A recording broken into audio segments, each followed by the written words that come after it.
feet, open hands raised in supplication. It would seem you have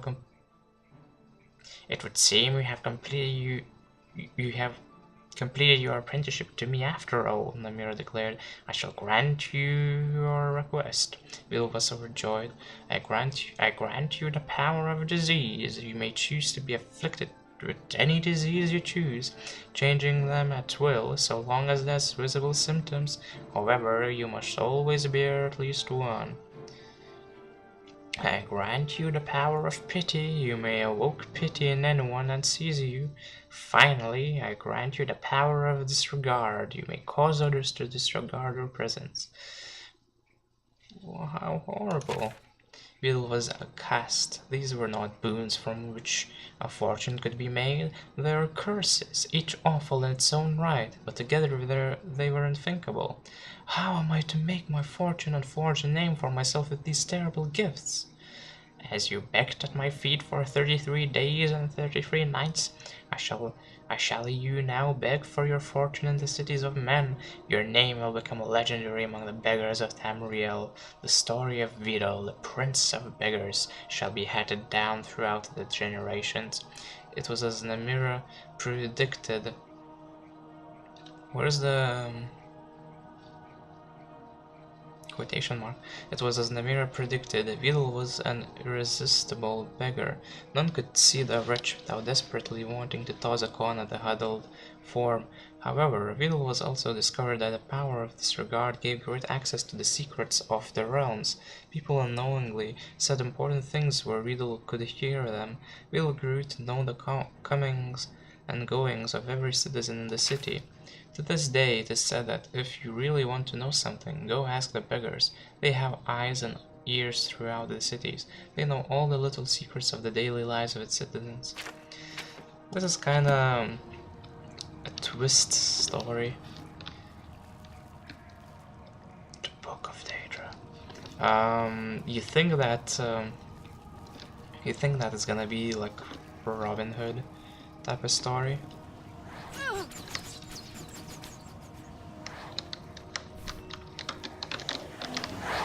I got an axe. Sorry, Billy.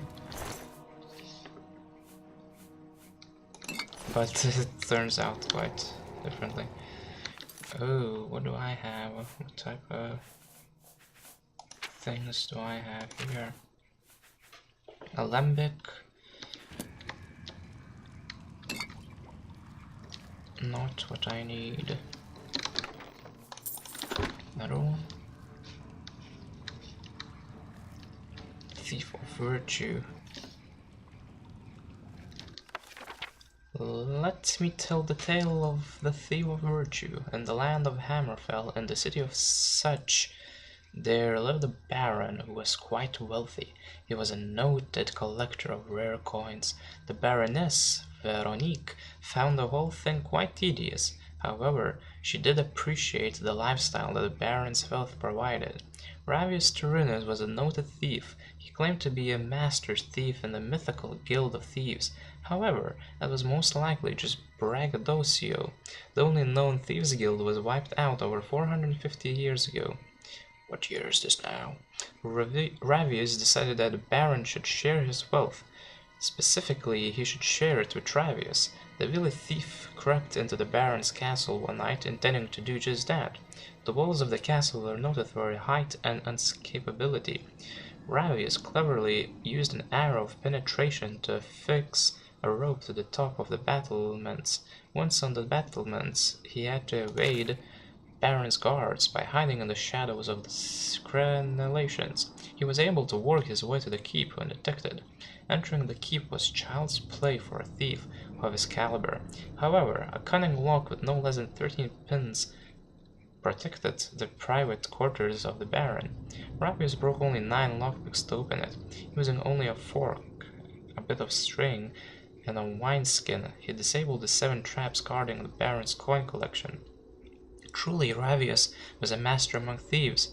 With the coins safely in his grasp, Ravius began his escape only to find the way blocked. The Baron had found the open door and was raising the guards to scour the castle. Ravius fled deeper into the castle, but one step ahead of the questing guards. His only way out led through the boudoir of Baroness Veronique. He entered to find the lady preparing for bed. Now it should be said at this point that Travis was noted for his handsome looks, while the Baroness was noted for her plainness. Both of these facts were immediately recognized by each of the pair. "Doesn't thou come to plunder my virtue?" asked the lady, all a tremble. "Nay, fair lady," Ravius said, thinking quickly. "Plunder be a harsh term to ply upon such a delicate flower as your virtue. I see thou hast made off with my husband's precious coins." Ravius looked deeply into her eyes and saw the only path by which he would escape this night with his life. It would require a double sacrifice. Though these coins are of rarest value, I have now found a treasure that is beyond all value, Ravius said smoothly. "Tell me, O beauteous one, why does thy husband set 7 deadly traps around these tawdry coins, but only a simple lock upon the door of his virtuous wife?" "Ignis protects those things that are dearest to him," Veronique replied with fire. "I would give all the gold in my possession to spend but a moment basking in your radiance." With that Travis set down the coins he had worked so hard to steal. The Baroness swooned into his arms. When the captain of the guard asked to search her quarters, she hid Ravius most skillfully. She turned over the coins, claiming the thief dropped them when he fled out the window. With that sacrifice made, Ravius steeled himself for the second. He robbed the Lady Veronique of her virtue that night. He robbed her of it several times, lasting well into the wee hours of the morning. Exhausted yet sated, he stole away in the pre-dawn hours.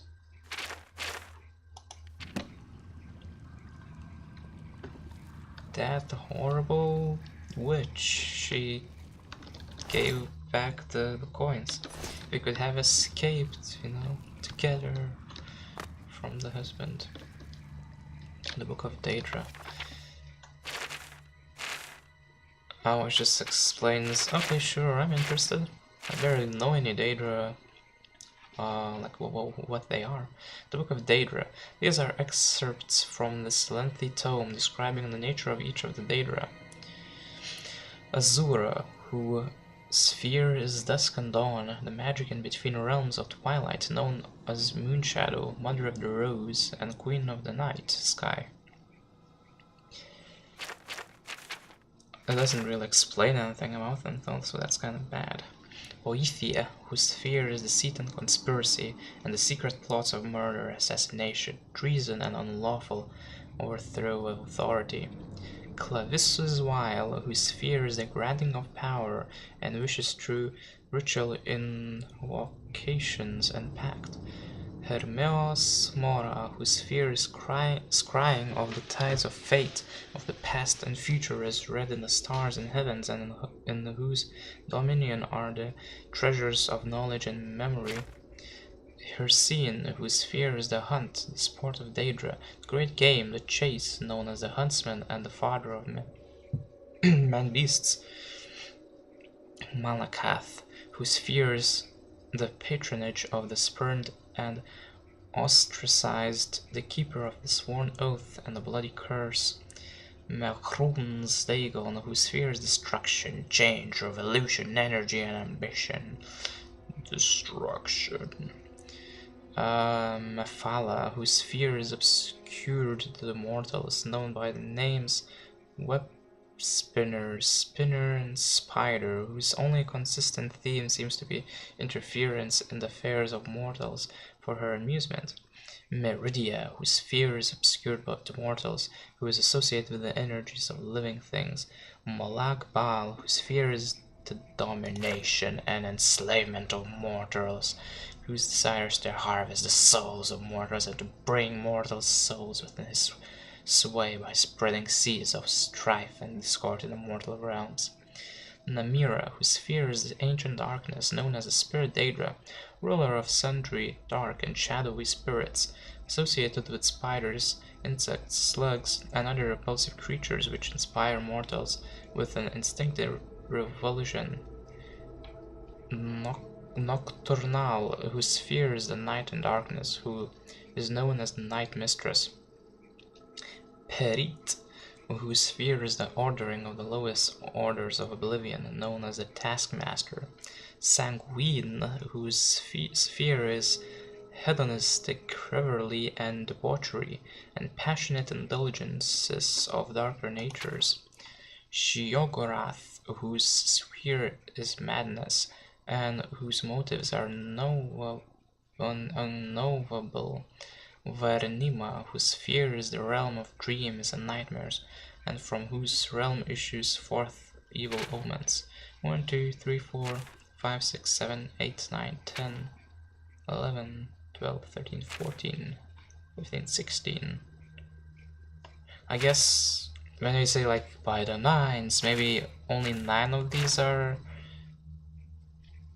I don't want to say good or not evil, but lesser evil, since like this is Boethia is evil, so 1. Or no, let's just count the good ones. Actually, no, let's count the murderous ones because it's easier to identify. So 1.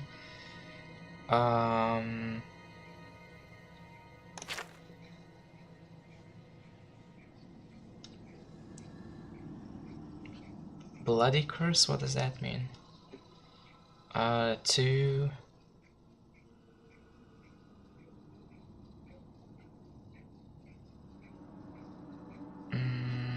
I mean,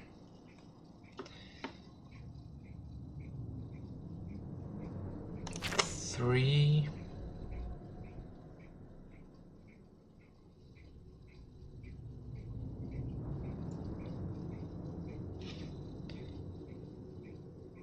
Okay, those are kind of similar. I suppose then 4, since that's kind of more innocent.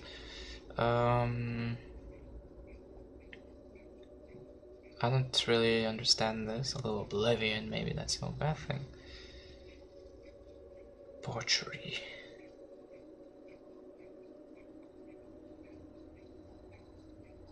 Five. I mean, madness. I don't know. 6, I suppose. Yeah, then it would be 9. Especially marked for special interest under the heading Malakath. You find the reference to Scourge, blessed by Malakath and dedicated to the use of mortals. In short, the reference suggests that any Daedra attempting to invoke the weapon's powers will be expelled into the void stream of Oblivion. Of the legendary artifacts of the Daedra, many are well known, like Azura's Star and Shogarth's Wabbajack.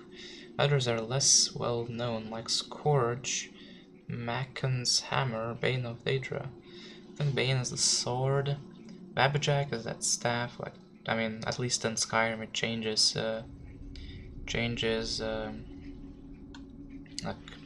Actually, I don't even know it does random things. Azura's Star is like Soul Gem. Yet though Malakath blessed Scourge to be potent against his Daedra kin, he thought not. Malakath, isn't that the Rusty Mace? He thought not that it should fall into Daedric hands, then to serve as a tool for private war among Caitiff and Forsaken. Thus did Malakath curse the device such that should any dark kin seek to invoke the powers, that the void should open and swallow that Daedra and purge him into Oblivion's void streams. From thence to pathfind back to the real and unreal worlds in the full order of time. Sure, I'll take this book in case I'll come across Daedra, like Azura statue and whatnot, just to read about them a little bit, to remind myself what are they and whether I should be careful or not.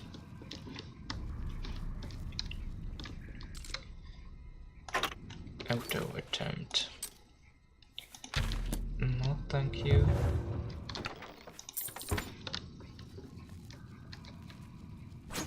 Oh!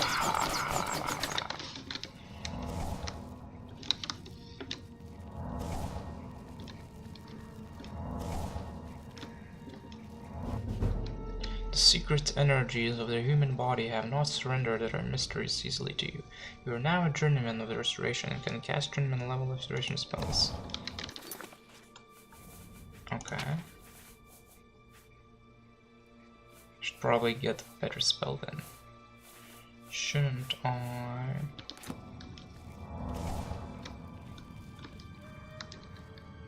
Winter Station.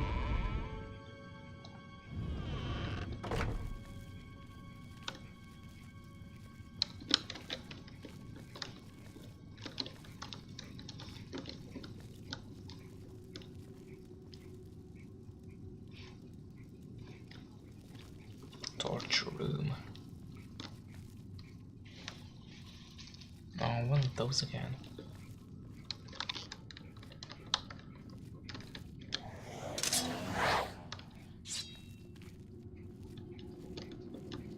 Looking straight at me as well. Good. I think my sneak is pretty decent. Oh, come on.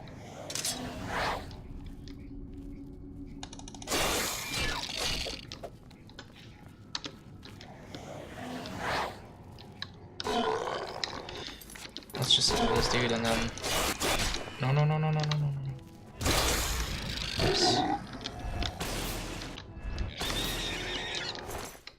I thought of something. First of all, let me just check. What's my sneak? Wow, almost 50. What do I have here? Okay, so health, fire, this. I barely use rage. Let me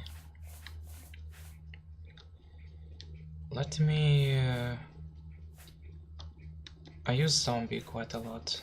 Billy. Let's put Billy at 4. Bound dagger at 5.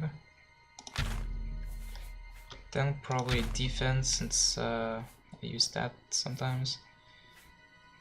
I presume this is useful if enemy has resistance to like fire or something, or shock. I mean, at least I know. No, at least I know, so no huge regret in buying that. Wait, this shield and then defense. Okay. And then touch of rage, I guess I'll put there. And then light, yeah, sure.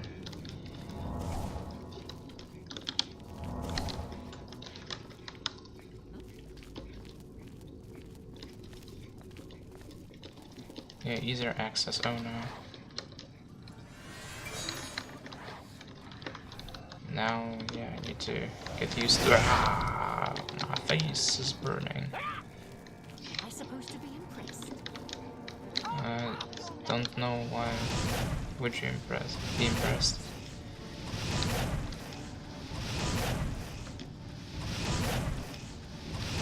I will stop healing.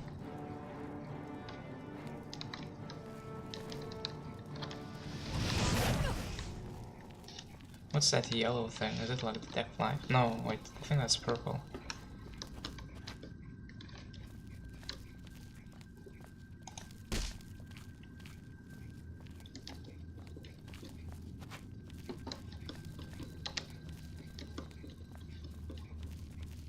Where the hell am I?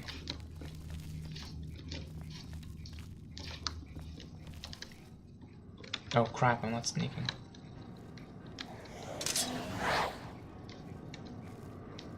You don't see me. Oh, you do. Oh wait, are you?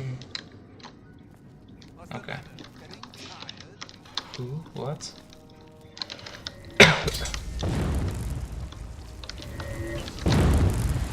Attack. Yes, fight each other.